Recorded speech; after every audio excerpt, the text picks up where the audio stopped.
6 ماہ کے سفر کے بعد عبداللہ ابن عفیفی اسدی جب کوفہ پہنچے تو دیکھا کہ کوفے کے بازار بند ہیں، کوئی مرد باہر نظر نہیں آ رہا۔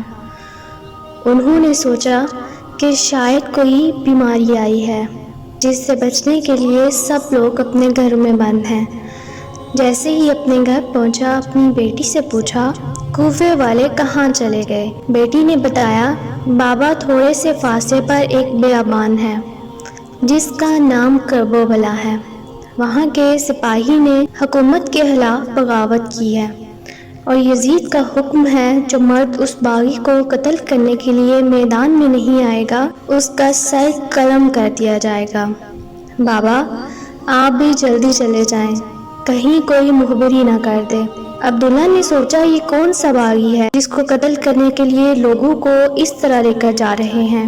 بالآخر وہ تلوار لے کر جیسے ہی گھر سے باہر نکلنے لگا تو اس کی بیٹی کہنے لگی، جنگ میں مال غنیمت ملتا ہے، دیکھیے گا اگر یمنی عقیق ملا تو میرے لیے وہ لے کر آئیے گا۔ بس گھوڑے پہ بیٹھ کے کربلا کی طرف روانہ ہوا۔ عبداللہ کہتا ہے، جیسے ہی میں کربلا پہنچا عصر کا وقت تھا، 10 محرم کا دن تھا۔ میں نے عجیب منظر دیکھا کہ ایک اکیلا شخص ہے جسے چاروں طرف سے فوج نے گھیر رکھا ہے، جو بوڑھا بھی ہے اور پیاسا بھی لگتا ہے، جس کے جسم پر تیروں اور نیزوں کے زخم ہیں، لیکن کسی شخص میں اتنی ہمت نہیں کہ اس کے قریب جا کر اس سے لڑ سکے۔ عبداللہ کہتا ہے، میں نے دیکھا جس طرف گھوڑے کا منہ ہوتا فوج وہاں سے بھاگ جاتی۔ میں نے یزیدی لشکر سے پوچھا کہ یہ شخص کون ہے جسے سب اتنا ڈر رہے ہیں؟ یزیدی سپاہی بولے کہ کیا تمہیں نہیں پتا، اس کا ایک بھائی عباس تھا اور یہ عرب کا ایک بہادر ہے۔ عبداللہ کہتا ہے، میں پھر بھی نہیں سمجھا اور سوچا کہ اس کو ختم کر دوں تو جنگ تمام ہو جائے گی۔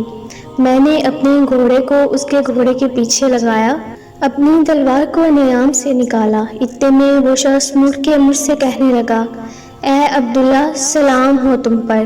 پھر اس شخص نے اپنے ہاتھ سے ایک انگوٹھی اتاری اور کہا کہ جب جاؤ تو یہ انگوٹھی میری طرف سے اپنی بیٹی کو دینا اور اسے بتانا کہ میں باغی نہیں، رسول اللہ کا نواسا ہوں، بی بی فاطمہ الزہرا اور امام علی کا بیٹا ہوں۔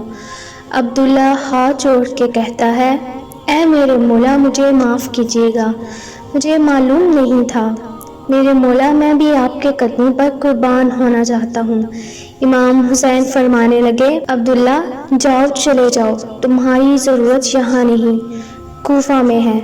چند دن بعد میری بہنیں بیٹیاں جب قید ہو کر کوفہ میں آئیں گی تو ان کو چادر مہیا کر دینا۔ جاؤ عبداللہ چلے جاؤ۔ سلام ہو امام حسین کی عظمت پر۔ السلام علیکم